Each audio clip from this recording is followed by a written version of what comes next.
Welcome back to These 10 Things, your ultimate destination for insightful countdowns. I'm your host, Elkanah Jubal. From essential knowledge to intriguing facts and little-known truths, we break it all down into concise, easy-to-follow top 10 lists. Whether you're here to stay informed or to uncover hidden insights, you've come to the right place. Are you thinking about starting a business in Washington State but not sure where to begin? You're not the only one. It can feel overwhelming at first, but don't worry. We've got you covered. We hope we can turn "I'm confused" into "let's do this." We're slicing through the chaos of starting a business in Washington State by summarizing most of the info out there into 10 simple steps to help you launch your business the right way. No complicated jargon, just the essential things you need to know. But first, here is our disclaimer.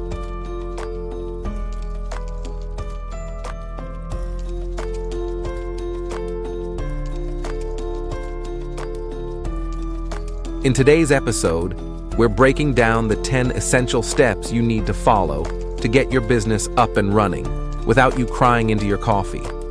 From choosing the right business structure to getting licensed and marketing your brand, we've got the steps to get you there. Whether you're launching a small side hustle or the next big awesome startup, these steps will give you a pretty good idea of what comes first, what your priorities should be, and generally, what it takes. So, let's get started. Step number 1, choose your business structure and validate your idea. First things first, what kind of business do you want to start? Choosing the right structure is super important because it affects your taxes, paperwork, and legal protections. What structure are we talking about? The following are the main 3. Sole proprietorships are the easiest, but they don't separate your personal and business finances. Your cozy personal savings, exposed. LLCs are popular because they protect your personal assets while keeping things simple, the Goldilocks choice. Corporations are great if you plan to grow big, but they come with extra paperwork, so you're definitely going to need to hire your Uncle Jim as your CEO. But before jumping in, take a moment to research your market. Google your idea. Is your town drowning in coffee shops? Maybe. Just don't open another one. Pro tip: stalk your competitors. It's not creepy, it's research. A little work up front saves big headaches later. Step number 2, register your business name and entity. Got a business name in mind? Great. But is it even available? Before you order those fancy business cards, you'll need to check if it's actually available. Search for your preferred business name on the Washington Secretary of State's website. You will find the link below in the description. If your business name is different from your legal name, or way cooler, register a DBA, which stands for Doing Business As. Once locked in, register your business through the Business Licensing Service, BLS. Step number 3, apply for an EIN Employer Identification Number. Think of an EIN as your business's federal tax ID, aka VIP pass. You'll need it if you plan to hire employees, open a business bank account, file business taxes. Even sole proprietors, get an EIN to protect your privacy. The best part? It's free. Just apply online at the IRS website. Step number 4, obtain a Washington State business license and UBI number. Okay, now let's make things official. Time to go legit. Every business in Washington, yes, even your garage candle empire, needs a state business license from the Department of Revenue, DOR. Applying is easy.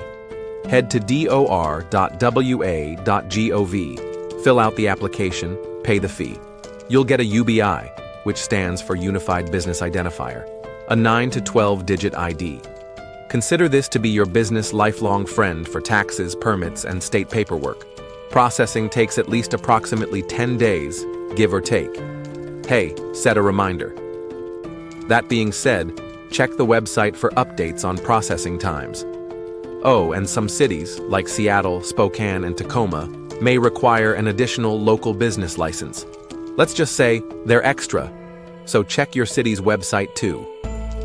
Step number 5, Register for taxes and understand your obligations. Now, I know nobody loves talking about taxes, but here's the deal. Washington has no personal income tax, hurrah, but businesses still have tax obligations. Depending on your business, you might need to register for Business and Occupation, B&O, tax, which is Washington's version of a business tax, or in other words, pay to play in this field. Sales tax, if you're selling products, then cha-ching. Payroll taxes, if you have employees. You can register for all of these at dor.wa.gov to stay compliant and avoid any unpleasant surprises. Do not ghost the tax man. Step number 6, obtain required permits and licenses.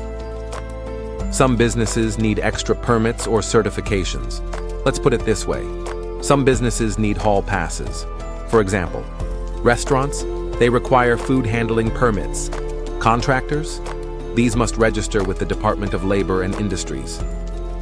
Daycares, these require special child care licenses. You could call them toddler wrangling licenses. Use the business licensing wizard on dor.wa.gov to check what's required for your industry.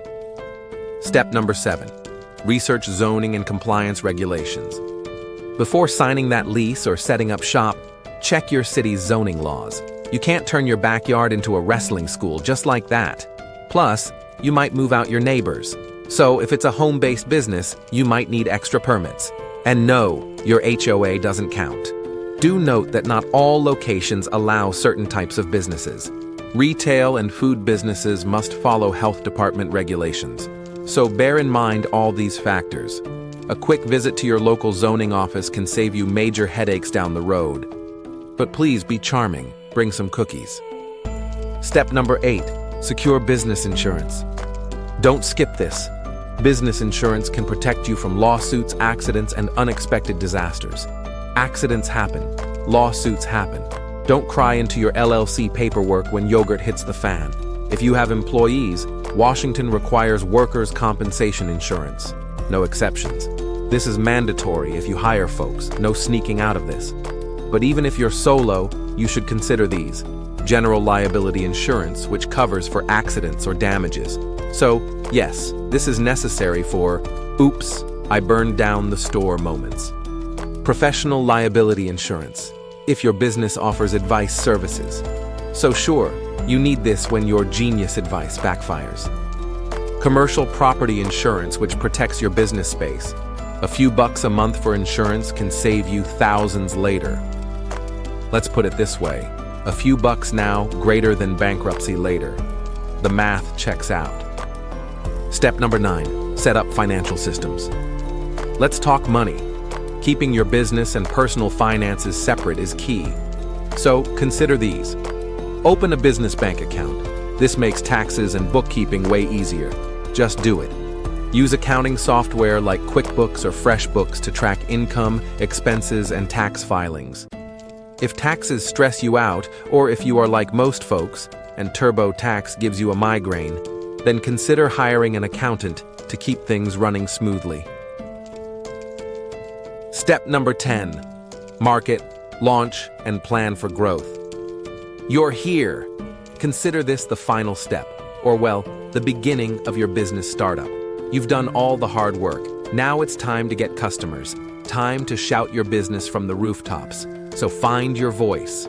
You can start by doing some simple but effective things like build a website, set up a Google My Business account page so people can find you, use social media to market yourself and attract customers, network locally through your local community groups, chambers of commerce, and other small business groups.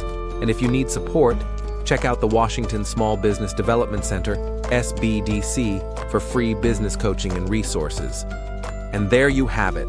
The 10 simple steps that you need to start your business in Washington State. Taking the right steps from the beginning saves time, money, and future headaches. All the links to the web pages referenced in this episode can be found on the description below this video. Go ahead and check them out. If you found this video helpful, do not keep it to yourself. Make sure to like and share it, And don't forget to subscribe for a variety of more tips and countdowns. Who knows? Your next big thing could be just one video away. Thank you for staying tuned in today's episode. See you in the next video.